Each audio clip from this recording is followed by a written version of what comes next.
Leader को खराज अकीदत पेश करने के लिए जिसकी रहबराई में सरबराही में हमें ये प्यारा मुल्क मिला। आज का दिन हम मंटो पार्क लाहौर, जहाँ पे मीनार पाकिस्तान है, वहाँ पे जो पाकिस्तान के लिए resolution all India Muslim league ने पास की थी, और वो सफ़र जो 22 से 24 मार्च 1940 को कायद आज़म की सरबराही में शुरू हुआ और 14 अगस्त सन 1947 में हमें अपना प्यारा मुल्क मिला, उससे उस वक्त उसका इख्तिताम हुआ सफ़र का, उसको मनाने के लिए उन लीडर्स की लीडरशिप को खराज तहसीन पेश करने के लिए हम हर साल यहाँ हाज़िर होते हैं। आज 81 साल बाद हमें पाकिस्तान रेजोल्यूशन के मतन को एक बार फिर पढ़ना चाहिए और ये अहद करना चाहिए कि इस वक्त मुल्क को पहले से सबसे ज़्यादा मुत्तहद होने की ज़रूरत है। जो इस मुल्क के दुश्मन हैं उनके ख़िलाफ़ एक शीशा पिलाई हुई दीवार बन के वो मुल्क जो हमें कायद आज़म ने अता फ़रमाया उसका ना सिर्फ तहफ़्फ़ुज़ करना चाहिए, पर उस मुल्क में जो कायद आज़म का विज़न था कि ये मुल्क इस मुल्क के लोगों के लिए ज़्यादा से ज़्यादा मौक़े फ़राहम किए जाएँ ताकि वो पीसफुली अमन से इस मुल्क में रह सकें। हम ये अहद करते हैं कि कायद आज़म मोहम्मद अली जिन्ना का विज़न उसको हमने लेके आगे बढ़ाना है, और इसके साथ साथ जो 1971 के बाद शहीद जुल्फ़िकार अली भुट्टो ने इस मुल्क को लीड किया था और 1973 का आइन दिया था, उस आइन के तहत हमें आगे बढ़ना है। और उसके बाद शहीद मोहतरमा बेनज़ीर भुट्टो और अब चेयरमैन बिलावल भुट्टो ज़रदारी और सदर आसिफ अली ज़रदारी की जो खिदमात हैं उन सब को सामने रखते हुए उनकी लीडरशिप में हमने आगे बढ़ना है।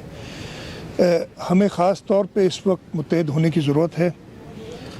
इस वक्त में आज के दिन हमें अपने कश्मीरी भाइयों को ख़ास तौर पे याद करना चाहिए जो जुल्म और बर्बरियत ख़ास तौर पे 5 अगस्त 2019 से भारत में जो शुरू हुई थी, उस दिन को भी याद करके और ये अज़म करना चाहिए कि कायद आज़म ने ही कश्मीर को पाकिस्तान की शहरक कहा था, और इस शहरक के बग़ैर हम ज़िंदा नहीं रह सकते। हमें एक बार फिर ये अज़म करना चाहिए कि कश्मीर को हासिल करने के लिए हम हर किस्म की कुर्बानी के लिए तैयार हैं, और जो यूनाइटेड नेशंस की रेजोल्यूशन है कश्मीर के बारे में, उस तरीके से कश्मीर का मसला हल करना है। और अगर कुछ और इसके बारे में सोचा जाता है तो ज़रूर वो पाकिस्तान की पार्लियामेंट में लाके और उसके बाद कुछ इसके बारे में सोचा जाए, नहीं तो इस वक्त हमें जो यूनाइटेड नेशंस की रेजोल्यूशन है उसके तहत ही कश्मीर के मसले का हल चाहिए। इसके साथ साथ हमें ये भी याद करना चाहिए कि 1940 की ऑल पाकिस्तान मुस्लिम लीग की जो नशिस्त थी उसमें एक करारदाद फ़लस्तीन के भाइयों के लिए भी पास हुई थी, और आज के दिन पे हमें अपने उन भाइयों को भी याद रखना चाहिए और ये रिज़ॉल्व हमारे मुल्क का होना चाहिए कि फ़लस्तीनियों को अपने मुल्क हासिल करने तक हम उनके साथ खड़े रहेंगे। और पाकिस्तान के बानी कायद आज़म मोहम्मद अली जिन्ना का यही विज़न था। अच्छा सर, ये बता दें कि आप दोनों हजरात जो है वो काफ़ी दिनों के बाद, बल्कि साल में 1 से 2 मरतबा साथ नज़र आते हैं, तो एक ही सवाल जो पिछले साल भी किया था, उससे पिछले साल भी किया था, उससे पिछले साल भी किया था, तो वही सवाल दोहराऊंगा कि वफाक और सूबा एक पेज पर कब आएंगे? क्या इस वक्त वो पाकिस्तान लोगों को मिला हुआ है जिसका ख्वाब कायद आज़म ने देखा था? ये अंदरूनी इख्तलाफात, ये सियासी झगड़े, तरक्की का अमल रुका हुआ है, कब आप सब एक हो जाएंगे? कब ये लोगों के मसाइल हल करेंगे? दोनों हजरात से जवाब चाहिए। मैं बता देता हूँ आपको। पहले तो हमीद, हम मिलते रहते हैं, ज़रूरी नहीं कि कैमरा के सामने हर वक्त मिला जाए और आपको बुलाया जाए, दावत दी जाए, लेकिन ये मौके ऐसे होते हैं 23 मार्च के हवाले से, जबकि हम दोनों की एक आइनी ज़िम्मेदारी है कि हम यहाँ हाज़िर हों, लेकिन इसके अलावा भी मुलाकातें होती रहती हैं और जो भी मसले मसाइल उन पर बात की जाती है। आपका जो सवाल है हमें उम्मीद है कि ख़ास तौर पे आजकल के हालात को देखते हुए सूबे की तरफ से हमेशा कदम आगे बढ़ाया गया है। जब हालिया पिछले अगस्त में बरसातें हुई थी और शहर के कुछ इलाकों में काफ़ी मसले मसाइल हुए थे, तब भी फेडरल गवर्नमेंट ने जब कहा तो हमने लब्बैक किया। प्राइम मिनिस्टर साहब खुद आए थे, यहाँ गवर्नर हाउस में मीटिंग हुई थी और उसके बाद जो एक कोऑर्डिनेशन कमेटी बनी थी, 3 वफाकी वज़रा और मेरी काबीना में मेरे साथ 2 और वज़ीर, हम 3 लोग हैं। उनकी वक्तन फ़वक्तन मीटिंग्स भी होती रही हैं और बात आगे बढ़ती रही और फिर हमने एक प्रोविंशियल कमेटी भी बनाई थी जिसकी सरबराही मैं करता हूँ। उसकी अभी पिछले 3 दिन पहले मीटिंग हुई जिसमें वफाक के नुमाइंदे भी मौजूद थे और हमारी कोशिश यही है कि इस सूबे को और इस मुल्क को की तरक्की के लिए साथ काम किया जाए। हमें ज़रूर कुछ रिजर्वेशंस हैं जिसका वक्तन फ़वक्तन मैं जिक्र करता रहता हूँ, आज इतना मुनासिब नहीं है कि उनकी बात करूँ। वो रिजर्वेशंस अपनी जगह पे, लेकिन हम इकट्ठा काम करके मुल्क की बेहतरी के लिए काम आगे बढ़ा रहे हैं। गवर्नर साहब इसी मामले पे गवर्नर साहब क्या कहेंगे? देखिए, जैसा कि अभी सीएम साहब ने आपको बताया कि हमारी अक्सर मुलाकातें होती रहती हैं। सीएम साहब मेरे पास तशरीफ़ भी लाते हैं, चाय बिस्किट पे गुजारा भी करते हैं और सीएम साहब की ख्वाहिश होती है कि मीडिया के बगैर हम वैसे आपस में मिलते रहें। तो मैं तो अक्सर इनसे रिक्वेस्ट भी करता हूं कि जी पिक्चर जाने दें ताकि मीडिया को और दुनिया को पता चले कि हम साथ मिल के काम कर रहे हैं। ऐसी कोई चीज़ नहीं है, हमारी कुट्टी नहीं है अगर आप ये पूछना चाह रहे हैं तो। हमारी जो रिजर्वेशंस होती हैं, चाहे वफाक की सूबे से या सूबे की वफाक से, वो एक ही हुकूमत की भी हो सकती है कि वो जिस हुकूमत की अपनी वफाकी हुकूमत की अपनी सूबाई हुकूमत हो, उनके साथ भी कुछ ना कुछ रिजर्वेशंस होती हैं। तो मैं समझता हूँ कि कोई ऐसी दूरी नहीं है दोनों जमातों में कि कोई बहुत बड़ा फ़र्क आया हो, कोई बातचीत बंद हो गई हो, कोई काम तरक्याती काम रुक गए हों या पैसे रोक लिए गए हों, या कोई ऐसी चीज़ नहीं है। अल्हम्दुलिल्लाह सब चीज़ें स्मूथली चल रही हैं। कुछ रिजर्वेशंस सूबे को वफाक से हैं, कुछ रिजर्वेशन वफाक को सूबे से हैं, जो शायद टाइम के साथ रिजॉल्व हो जाएंगी, शायद ना भी हों, क्योंकि अपनी अपनी आइडियोलॉजी की बात है। पीपल्स पार्टी की अपनी आइडियोलॉजी है, पाकिस्तान तहरीक इंसाफ की अपनी आइडियोलॉजी है। 2 मुख्तलिफ जमातें इस वक्त हैं जिनकी हम बात कर रहे हैं। तो ज़रूरी नहीं है कि वो दोनों हर मामले पर एक पेज पर भी आ जाएं, लेकिन जहाँ तरक्याती मामलात का काम बात होती है, जहाँ पे सूबा सिंध के मफाद की बात होती है, वहाँ पे मैं सिंध के साथ खड़ा होता हूँ। साहब ये बता दीजिएगा, मेरा आपसे सवाल ये है कि बंदल आइलैंड भी वफाक को चाहिए, कराची के 3 अस्पताल बड़े भी वफाक को चाहिए और अब सिंध के अफसरान भी वफाक ने आपसे मांग लिया। इसके पीछे वजह क्या है? दूसरी असातिज़ा पर आपके गैर पर कर तशद्दुद हुआ। असातिज़ा का मौक़िफ़ है कि वज़ीर तालीम आपसे गलत बयानी कर रहे हैं, कोर्ट के मामले को ले आकर गलत बयानी अवाम से कर रहे हैं, हालांकि अदालत ने कोई स्टे नहीं दिया और उनको मुस्तकिल करने में कोई उनके अपना कोई ऐसी चीज़ जिसकी वजह से वो जानबूझकर ये मामला टाल रहे हैं। देखिए, 2-3 सवाल आपने कर दिए। आइलैंड्स की बात जहाँ तक है, वो एक ऑर्डिनेंस आया था, वो लैप्स हो गया, वो बात ख़त्म हुई है इस वक्त। दूसरा, आपने अफसरान के बारे में और अस्पतालों के बारे में मैं आपको बता दूं, कल मैंने एक मीटिंग भी की थी और उस मीटिंग में बड़ी तफसील से सुप्रीम कोर्ट का फ़ैसला देख के हमारे एडवोकेट जनरल साहब से सलाह मशवरा करके और एक जवाब हमने वफाक को दे दिया है कि उस सुप्रीम कोर्ट जजमेंट से वफाक के हवाले अस्पताल नहीं किए थे। उस सुप्रीम कोर्ट जजमेंट के हवाले से एक तरीक़ेकार बताया था कि किस तरीके से वफाक ये अस्पताल ले सकती है। वो तरीक़ेकार पूरा नहीं हुआ, उसमें मैं डिटेल में ज़्यादा नहीं जाऊँगा। और उसी जजमेंट में ये गुंजाइश भी मौजूद है जिसकी कई बार बात हो चुकी है और अभी मैं दोबारा दोहराता हूँ, अगर आप उसको पढ़ लेंगे कि एक गुंजाइश सुप्रीम कोर्ट जजमेंट में भी मौजूद है कि वफाक वो अस्पताल सूबे को चलाने के लिए दे सकता है।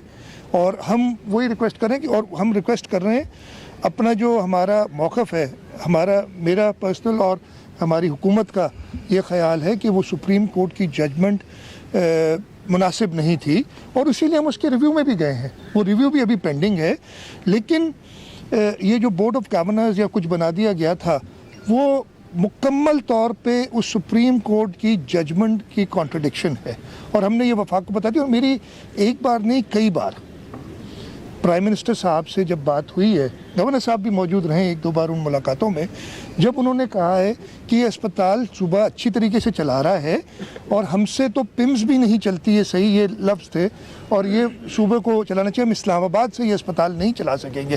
तो वही हम रिक्वेस्ट करेंगे प्राइम मिनिस्टर साहब से कि लोगों की बेहतरी के लिए, अफसरान और लोगों की बेहतरी के लिए, सर्विस की बेहतरी के लिए ये अस्पताल जैसे चल रहे हैं हमें चलाने दें। इस वक्त हम खुद इनोवेट हो गए, जिस तरीके से हम और डेवलपमेंट और यहाँ इन्वेस्टमेंट करना चाहते हैं, इस तलवार जो हमारे सर पे लटकी हुई इसकी वजह से रुक जाते हैं। अफसरान की जहाँ तक बात है, अफसरान का एक एग्रीमेंट है सूबे का और वफाक का, और उसमें बड़ा साफ लिखा हुआ है कि कोई अफसर सूबे में आना और सूबे से जाना ये म्यूचुअल कंसल्टेशन से होगा। अगर वो रोटेशन पॉलिसी कोई बनाते हैं वो भी म्यूचुअल कंसल्टेशन से होनी चाहिए। जो अफसर हो, ये दोनों मतलब वफाक को भी एग्री करना चाहिए और सूबे को भी।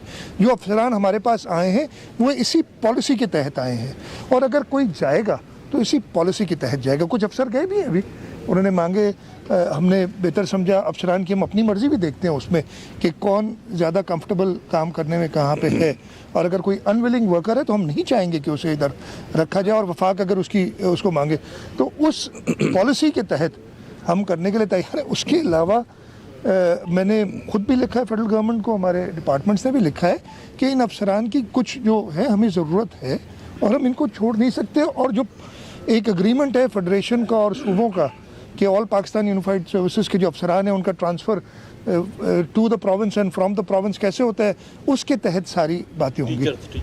हाँ, टीचर्स के लिए देखिए, मेरी बात सुने, मुझे कोई मिसलीड नहीं किया गया, बड़ा क्लियरली बता दूँ इस चीज़ पे अभी नहीं, ये 1.5-2 साल बल्कि उससे भी ज़्यादा हाई कोर्ट के फैसले बड़े क्लियर थे कि इनको जाके पब्लिक सर्विस कमीशन में इम्तिहान देना है।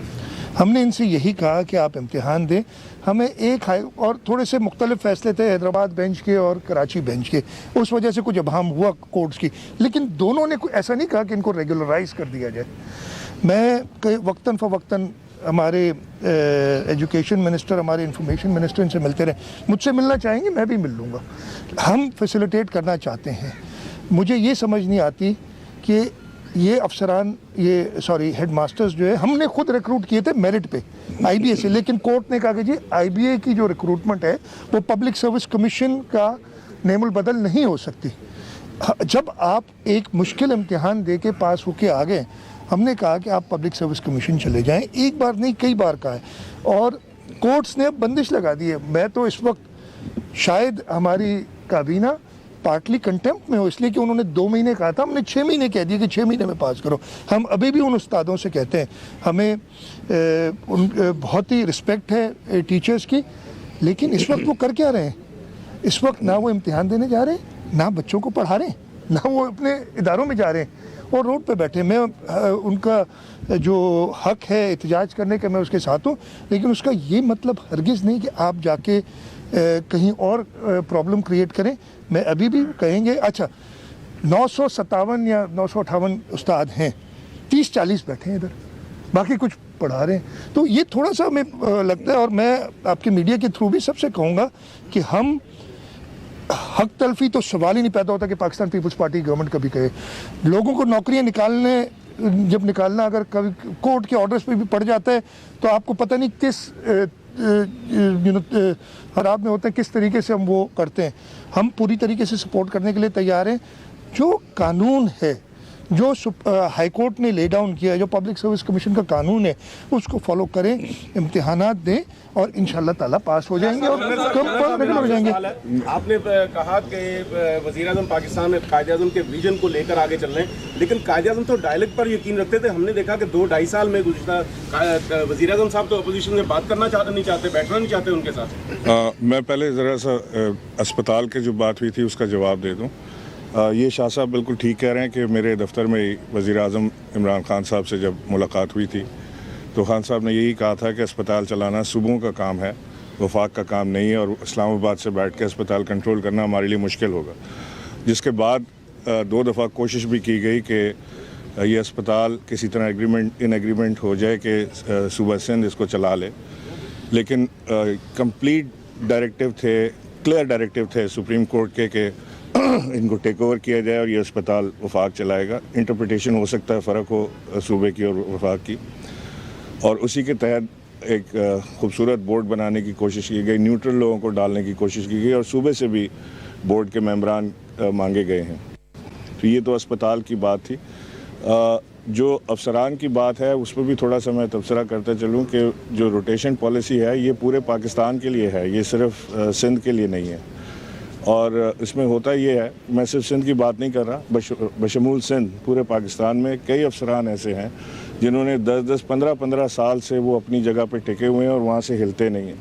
वहाँ पे उनकी मामलात हो जाते हैं, सेटिंग बन जाती है, वहाँ के वो लोकल्स के साथ घुस जाते हैं और वो कब्ज़ा एक तरीके से इंस्टीट्यूशन पे हो जाता है। तो रोटेशन पॉलिसी बड़ी बेहतर रहेगी। मुझे उम्मीद है कि सूबा सिंध अपनी तजावीज़ उस रोटेशन पॉलिसी पे अगर देना चाहेगा तो ज़रूर दे और वो उसको रिव्यू भी कर सकते हैं। कोई ऐसी चीज़ नहीं है कि वो रिव्यू ना हो सके, लेकिन ये रोटेशन ज़रूर होनी चाहिए ताकि ये मामलात जो हैं चलते रहें, सिस्टम जो है अपनी जगह चलता रहे। दूसरी चीज़ ये आपने जो डायलॉग का कहा, डायलॉग के लिए वज़ीर आज़म और उनकी जमात के दरवाज़े हमेशा खुले हुए हैं और डायलॉग होते भी हैं। वही बात जो आपसे अभी सीएम साहब कह रहे थे कि ज़रूरी नहीं है कि कैमरे पे बुलाकर डायलॉग किए जाएं। डायलॉग होते हैं, बातचीत होती है, हर तरह से मामलात चलते हैं। कभी कभी दूरियां आ जाती हैं, जैसे अभी पीडीएम वाले मामले पर था, लेकिन अब मैं समझता हूँ कि वो एक सियासी अमल है, वो अपनी जगह चलेगा और जो डायलॉग हैं मुल्क की सालमियत के लिए या तरक्याती मंसूबों के लिए वो अपनी जगह चलते हैं। सिंध में बलदियाती इलेक्शन क्यों नहीं हो रहे, क्या मसला है? देखिए ये पता नहीं, कई बार एक सेकंड ये आखिरी सवाल का जवाब देता हूँ। मैं सुने मेरे भाई, एक सेकंड मैं मेरे भाई, बल्दियाती इलेक्शन के लिए सबसे पहले डिलिमिटेशन ज़रूरी है। डिलिमिटेशन के लिए सेंसस का मंजूर होना ज़रूरी है। इस वक्त जो अप्रूव्ड सेंसस है 1998 के, हमने सीधा कहा कि उन पर हम नहीं कर सकते। CCI होना थी 31 मार्च को, मैंने सुना है कि वो डिले हो गई है। प्राइम मिनिस्टर साहब की तबीयत ख़राब है, उनके लिए नेक ख्वाहिशात भी हैं जल्द सेहतयाब होने की, और उसकी वजह से वो पोस्टपोन होगी। उसमें डिस्कस होगा सेंसस जो है एजेंडा में। मेरा मौक़िफ़ यानी सूबा सिंध का मौक़िफ़, मैं सूबा सिंध को उधर रिप्रेजेंट करता हूँ, बहुत साफ़ है कि सूबा सिंध को अंडर काउंट किया गया है। ना सिर्फ शहरी इलाके बल्कि देही इलाकों को अंडर काउंट किया गया है और उसकी हमारे पास एविडेंस मौजूद है।